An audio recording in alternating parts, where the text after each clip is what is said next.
Imagine waking up one morning to find that all your money has vanished, your savings account shows zero, your parents lose their jobs, your neighbors stand in long lines just to get a loaf of bread. The streets fill with people who once had everything but now have nothing. This nightmare became real for millions of Americans in 1929, and today, nearly a century later, warning bells are ringing again. Are we standing at the edge of another great collapse? Could history repeat itself in ways that will shake our entire world? The signs are everywhere, and the question is no longer if we should worry, but whether we are already too late to stop what is coming. When the world fell apart. The year was 1929, and America was flying high. Everyone believed the good times would never end. People bought stocks with borrowed money, thinking prices would climb forever into the sky. Families who never invested before suddenly became traders, putting their life savings into the market because everyone else was doing it. The newspapers printed stories about ordinary people becoming millionaires overnight. Shoeshine boys gave stock tips to bankers. Housewives discussed market trends over afternoon tea. It felt like magic, like the whole country had discovered a money-making machine that could never break down. But underneath all this excitement, cracks were forming in the foundation of the economy. Farmers struggled with falling crop prices. Factories produced more goods than people could buy. Banks made risky loans to anyone who asked. The warning signs were there, but everyone was too busy celebrating to notice the danger building like a storm on the horizon. Then came October 24th, 1929, a day that would forever be known as Black Thursday. The stock market began to collapse like a building falling floor by floor. Panic spread through Wall Street faster than fire through dry grass. People rushed to sell their stocks, but nobody wanted to buy them. Prices dropped so fast that fortunes disappeared in minutes. By the following Tuesday, the market had lost billions of dollars in value. Millionaires became poor men. Middle-class families saw their dreams destroyed. The crash did not just hurt rich investors on Wall Street. It spread across the entire nation like a disease, infecting every part of American life. Banks that had invested in stocks suddenly could not pay their customers. Businesses that depended on bank loans had to close their doors. Workers lost their jobs by the thousands, then by the millions. The country that had been dancing and celebrating just weeks before now stood frozen in shock and fear. The descent into darkness. What started as a market crash quickly became something far worse. The Great Depression wrapped its cold fingers around the throat of America and squeezed for more than a decade. By 1933, almost 1 in every 4 workers had no job.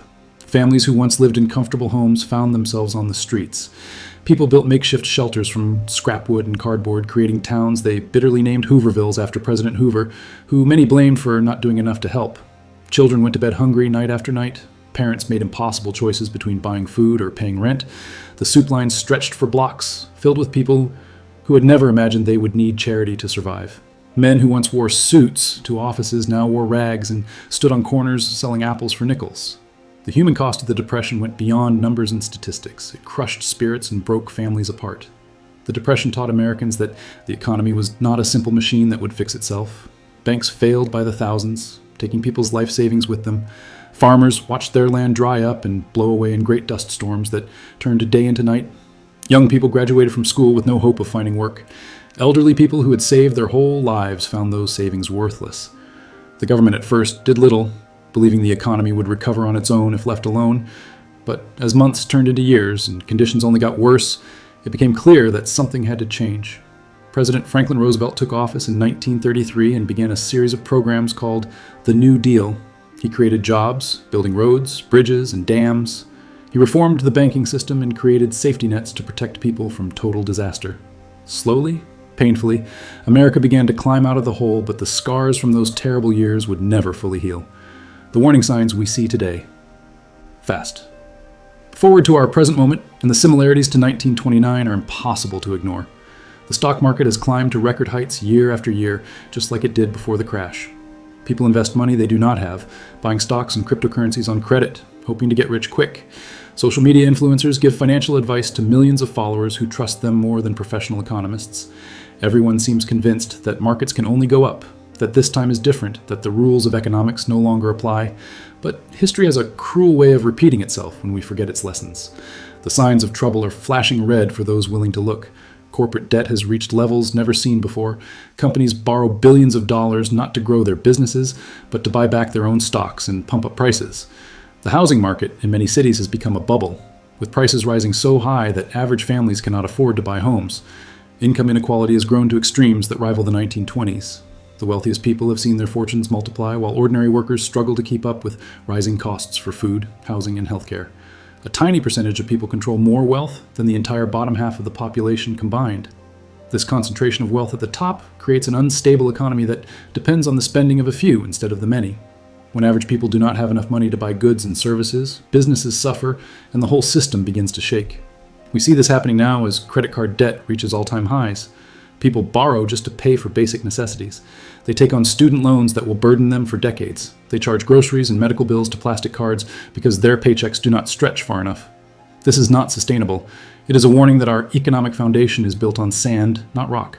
The modern threats we face. Today's economy faces dangers that did not exist in 1929, making our situation potentially even more fragile. Global supply chains stretch across oceans and continents, connecting every nation in a web of dependence. When one part breaks, the whole system can freeze. We saw this during the pandemic when factories in Asia shut down and suddenly America could not get computer chips, medicines, or even basic goods. Climate change threatens to disrupt food production and create millions of refugees, straining resources and creating conflicts. Natural disasters that once happened, once in a century, now seem to strike every few years, destroying homes and businesses and costing billions in damages. The world has become more connected, but also more vulnerable to shocks that can spread everywhere in days or even hours. The financial system itself has grown incredibly complex, with trading algorithms and derivatives that even experts struggle to understand. Banks are bigger than ever, and when they fail, the damage spreads faster and wider than in the past. We learned this in 2008, when the housing market collapsed and nearly took down the entire global economy. Governments had to spend trillions of dollars to prevent a complete meltdown. But instead of fixing the underlying problems, we simply patched over the cracks and kept building higher on the same weak foundation. Now those same banks are even larger, holding even more risk. If they fall, they could bring everything down with them. This time, governments might not have enough money to save the day. National debts have exploded, leaving little room for the massive rescue operations that might be needed when the next crisis hits. The human stories behind the numbers. Economics is not just about charts and graphs and percentages. It is about real people trying to live their lives and take care of their families. Today, millions of workers live paycheck to paycheck with no savings to protect them from unexpected expenses. A broken car or a medical emergency can push them into a spiral of debt they cannot escape. Young adults struggle to start their lives, crushed under mountains of student loan debt for degrees that often do not lead to good jobs.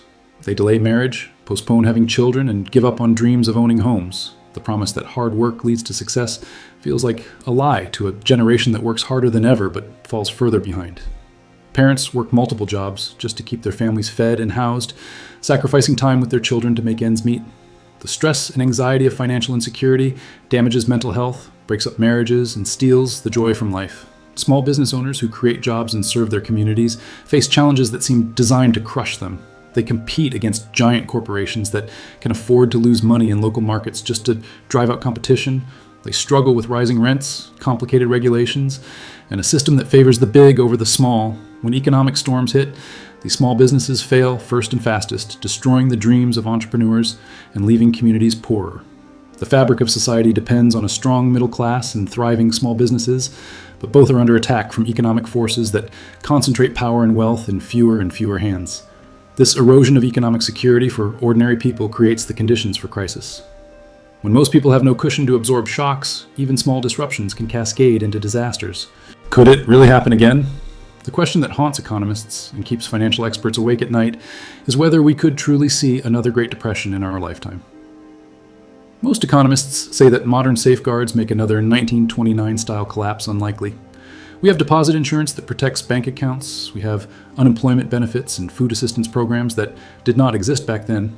Central banks can create money and inject it into the economy during crises. Governments can spend massive amounts on stimulus programs to keep businesses running and people employed. These tools helped us avoid complete disaster in 2008, and they could work again if needed, but these reassurances ignore some uncomfortable truths. Every crisis is different, and the next one might strike in ways we do not expect or cannot control. Our economy has grown so large and complex that it might be beyond the ability of any government to save if things truly fall apart. The global nature of modern finance means that a crisis anywhere can quickly become a crisis everywhere. If China's economy stumbles, it drags down Asia, Europe, and America with it. If oil prices spike, they drive up costs for everything else. If a major war erupts, it disrupts trade and sends refugees fleeing across borders. We live in a world where problems multiply and spread at the speed of internet connections. The psychological factor cannot be ignored either. If people lose confidence in the system, if they stop believing that their money is safe or that the future will be better than the present, they change their behavior in ways that make crises worse. They pull money out of banks, stop spending, hoard supplies, and create the very disaster they fear. This happened in 1929, and it could happen again if the right spark ignites the powder keg of economic anxiety that already exists beneath the surface of our seemingly prosperous society. What happens if we do nothing? Imagine if the warnings go unheeded and we continue down our current path. Picture an economy where debt keeps piling higher, where inequality keeps growing wider, where the middle class keeps shrinking smaller. One day, something breaks. Maybe a major bank fails. Maybe the stock market crashes. Maybe a geopolitical crisis disrupts global trade.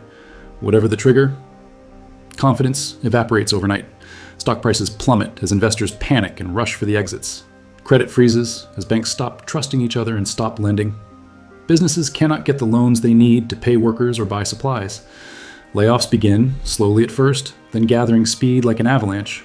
Unemployment rises from 5% to 10% to 15% and keeps climbing.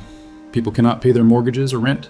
Foreclosures and evictions surge. Homeless camps appear in parks and under bridges. The government tries to respond, but the scale of the crisis overwhelms its resources. Social unrest grows as desperate people demand action and change. Political extremists on both sides gain followers by offering simple answers to complex problems.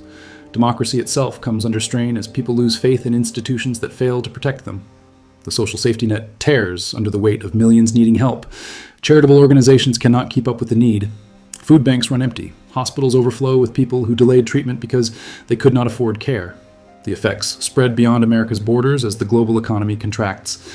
International cooperation breaks down as nations turn inward to protect their own interests. Trade wars erupt. Currency values swing wildly. Developing nations that depend on exports and foreign investment collapse into chaos. This nightmare scenario is not inevitable, but neither is it impossible. It is the logical outcome if we ignore the lessons of history and refuse to address the vulnerabilities in our economic system before they explode into crisis. The path forward and hope for tomorrow. Understanding the risks we face is the first step toward avoiding disaster. We do not have to repeat 1929. We can learn from that terrible experience and make different choices. This requires courage to confront uncomfortable truths and wisdom to act before crisis forces our hand. We must address the concentration of wealth and power that makes our economy unstable. This does not mean punishing success, but it does mean ensuring that economic growth benefits everyone, not just those at the very top. We need tax systems that are fair and raise enough revenue to fund the programs that protect people from disaster. We need to strengthen the social safety net so that temporary setbacks do not become permanent catastrophes. We need to regulate financial institutions to prevent the kind of reckless risk-taking that nearly destroyed the economy in 2008. We need to invest in education, infrastructure, and innovation that create good jobs and rebuild the middle class. Most importantly, we need to remember that an economy exists to serve people, not the other way around. The purpose of all this buying and selling, all this producing and consuming, is to improve human lives and create opportunity for everyone to pursue happiness and fulfillment. When the economy fails to do this, when it instead becomes a machine that enriches a few while leaving many behind, then it needs to be fixed. This is not radical thinking. It is simple common sense based on the hard lessons of history. The generations who lived through the Great Depression learned that we are all connected, that we rise or fall together, that a society that abandons its most vulnerable members ultimately harms everyone. They built systems to prevent another catastrophe, but over the decades we have weakened those protections in the name of efficiency and profit. Now we must decide whether to continue down a dangerous path or to change course while we still can. The choice that defines our future. We stand at a crossroads in history. One path leads towards stability, shared prosperity, and a future where economic security is possible for all who work hard and play by the rules. The other path leads toward increasing instability, growing inequality, and the real possibility of a crisis that could match or exceed the Great Depression. The choice is ours to make, but time is running out. Every day we delay making necessary changes, the risks grow larger, and the solutions become more difficult. The warning signs are clear for anyone willing to see them. The question is whether we have the wisdom to act on those warnings before it is too late. History will judge us by how we respond to this moment. Will we be remembered as the generation that learned from the past and built a better future, or as the generation that ignored the lessons of history and repeated its most catastrophic mistakes? The Great Depression was not just an economic event. It was a human tragedy that touched every corner of American life and changed the nation forever. It taught us that markets can fail, that prosperity can vanish, that the systems we build to create wealth can also destroy it if we are not careful. Nearly a century later, we see familiar patterns emerging, warning signs that suggest we might be heading toward another great collapse. The stock market reaches irrational heights. Debt grows to unsustainable levels. Inequality widens to dangerous extremes. The middle class struggles while the wealthy soar higher. These are not abstract problems to be debated by economists. They are real threats to the security and well-being of millions of families who simply want to live decent lives and give their children better futures. We have the knowledge and tools to prevent another depression, but knowledge and tools are useless without the will to use them. The real question is not whether we could see a repeat of 1929, but whether we will find the courage and wisdom to change course before history repeats itself. The answer will determine not just our economic future, but the kind of society we become and the legacy we leave for generations yet to come. Time is running out and the choice is ours to make.